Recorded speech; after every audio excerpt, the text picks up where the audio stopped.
Hey everyone, welcome to this Wednesday reflection. Yesterday was an interesting day for me.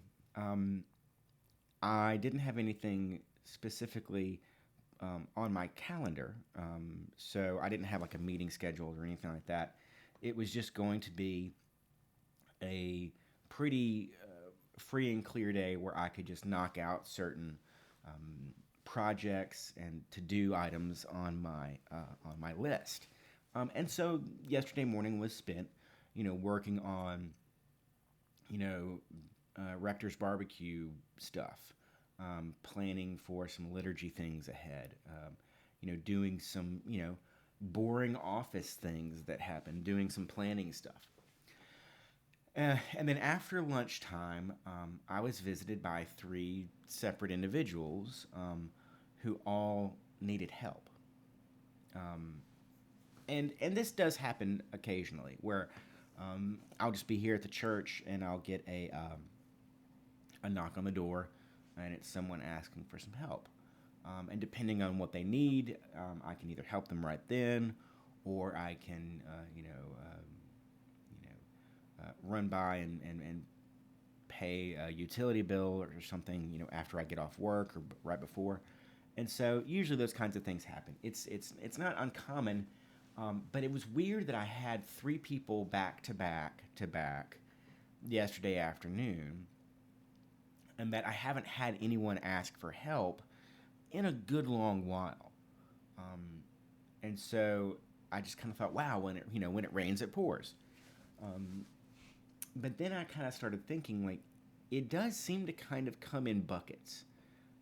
And so that's what I'm here to talk to you about is helping those who need some assistance, whether it is financial assistance with utility bills, or paying for some prescription drug, or even in a lot of our probably daily examples, helping our friends and neighbors, probably who we know personally or are acquainted with, um, you know, with a project they're doing, or giving them a kind ear and maybe some words of counsel, um, helping out those in need, especially when they come to you in that need and name that need, um, is a powerful part of our Christian work in the world. Anyway, so I was able to help these three individuals with our discretionary fund. For those who don't know, churches have what they call discretionary funds, um, which are uh, given out at the discretion of the clergy. Um, Basically, it is funds designated for outreach primarily, almost usually. You can spend discretionary fund on uh, items for the good of the church, like permanent items, things like helping pay for like a new church banner or something like that, something that will directly benefit and stay a part of the parish. I couldn't spend discretionary funds on like me, for example, or on some other consumable item. It would have to be something a little bit more permanent. And even then, that kind of spending is like, you can do it if you have to, but the real heart of the discretionary fund is to go to outreach. And so, if someone comes to me and asks for assistance, like say with their electricity bill, I can go ahead and spend that money and mark it as discretionary fund, and it doesn't have to go through the normal oversight with having the vestry vote on it and approve it. That does two things. One, it keeps anonymity, which is an important pastoral um, part of it. But also, it just makes it really easy to expedite and say, yes, you need help with that bill before the end of the week. Well, then yes, I can help deal with that right now. Um, and so the discretionary fund doesn't have the same kinds of limitations that our normal spending does, our operational spending. Um, but at the same time, there's only so much in the discretionary fund. Um, our discretionary fund, in case you're wondering, gets replenished by Angel's Attic monthly. But also we do receive individual donations for discretionary funds. So if you'd like to make a donation and mark it as discretionary fund, know that it will just pretty much go toward people who are in a serious need, who are in a pickle and need help. Anyway, so I was thinking about how interesting it was that I got these three requests just literally in the same afternoon. Two of them were like back to back. One person left, and then a completely different person was knocked on my door. And I'm really, really happy I was able to help, or I should say, we were able to help, because it is the church that is helping. It is the church that is providing this outreach and this support. And so I wanted to talk for just a little bit about why giving to people in need is such a joyous part of our Christian walk and our witness. Jesus was always helping and healing and serving those in need. And we have famous parables and examples of doing just that. Whether it was the Good Samaritan, famous example, but also various parables and lines that kind of seem sort of generic throwaway lines, just typical Jesus chatter, that when you stop and look at them are very important to how we form our understanding of outreach ministry. Jesus says in Matthew and Mark, and I think in Luke, when he's being anointed with a very expensive oil,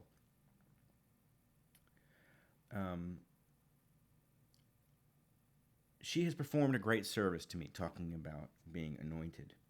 For you always will have the poor with you, but you will not always have me. Now, Jesus is doing this right before his death on the cross.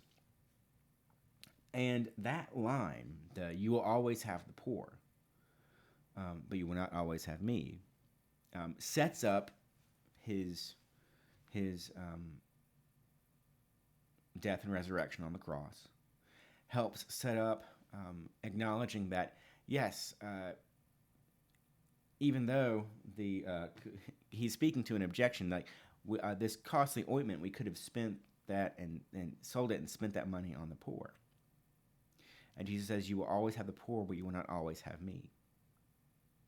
And that moment, Jesus is trying to mark the importance of what he is about to do and what that means for humanity.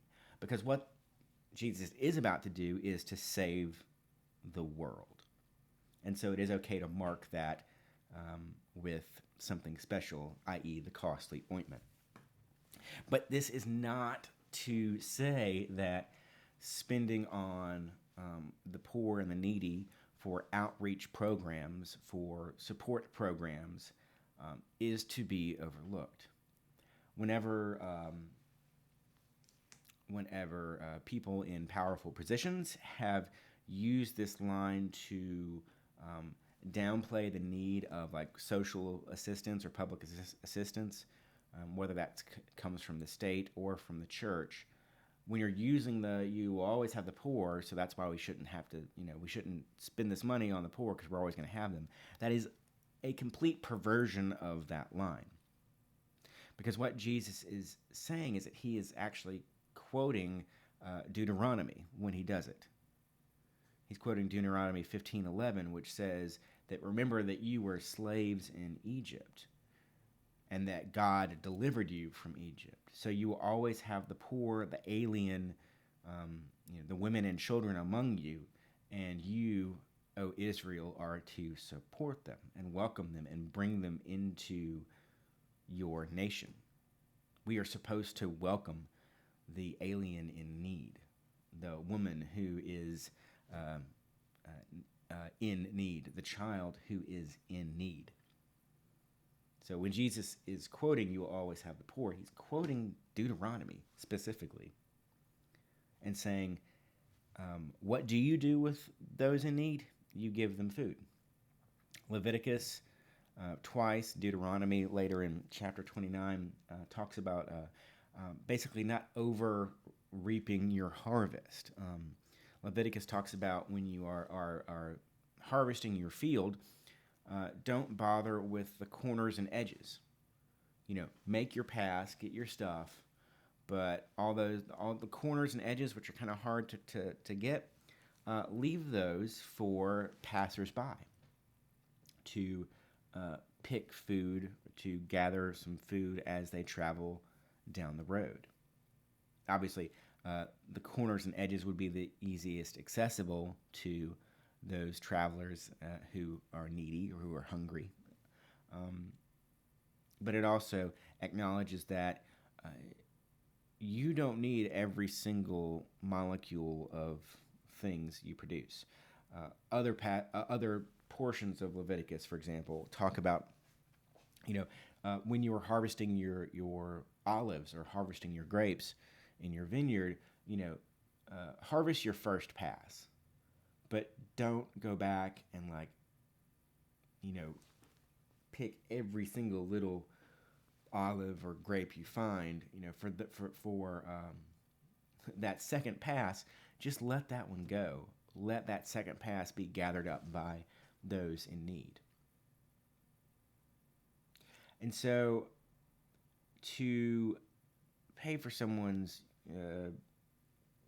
electric utility or their gas or their water, or to help someone afford their prescriptions is a joyful thing to do. Helping, giving some of the bags from our Friday food pantry out on a Tuesday does mean we have to go pack some more bags and to be ready for Friday. But if someone's hungry now, feed them. And so that is where I want to leave us today. Our work as Christians is to spread, the kingdom of God in the world. And whenever we talk about, the lofty are made low and the low are lifted up, all those kinds of times that Jesus talks about, the proud will be humbled and the humbled will be, set proud. Jesus isn't talking about some kind of Saturnalia reversal of roles where, the poor become the kings and the kings become the paupers. It's not a twist of the wheel of fate, or the wheel of fortune. Not the game show, the classical image. When Jesus is talking about those up high will be made low and those down low will be made high, what Jesus is talking about is a leveling out, so that those who are high are brought low and those who are low are brought high, so that everyone's on an equal plane. That is the image. So let us not squeeze every nickel out of what we earn for ourselves. Let us leave those corners and edges, whether they are of a physical, agricultural field, or whatever it is that we do to earn our way in the world, whatever it is we produce, whatever we reap. Let us leave that percentage for others to glean. Luckily, we have this beautiful church that is an avenue for your gleaning to make its way out into the world. So if you feel so called, so moved, if you feel God is asking you to give out into the world, please consider donating to the Redeemer's Discretionary Fund. Those funds are given directly to people's need, with assistance in all a manner of kinds of ways. whether that's helping someone get a bus ticket, helping someone with their water bill because they can't afford it this year or this month. Just yesterday, helping someone, afford their blood pressure medication. It's important to get out there and to know that you are making real help in the world, not just I donated some money, I know it's going out there doing well. It's going directly to people who are in need. So I invite you to prayerfully consider helping support the discretionary fund for the church, or whatever charitable avenue is right for you. But yeah, so when it rains, it pours. When we have great abundance, we're able to respond to a great need. And unfortunately, it seems a lot of times that the need is greater than the abundance. But yes, I think our surplus will meet that need. If I could wave a wand and fulfill everyone's honest and earnest needs right now, just in one morning, I would. But until then, I'm happy to do this work bit by bit. So join me in supporting those who need help supporting themselves or those that they care for.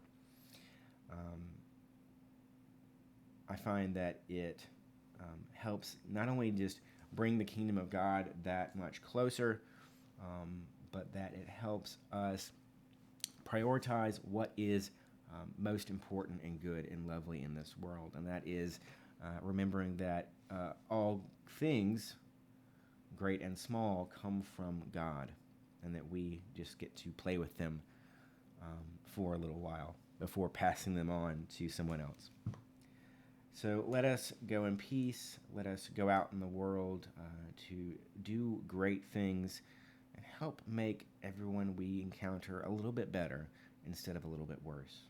And also, let us remember, don't worry about the corners and edges. They'll take care of themselves.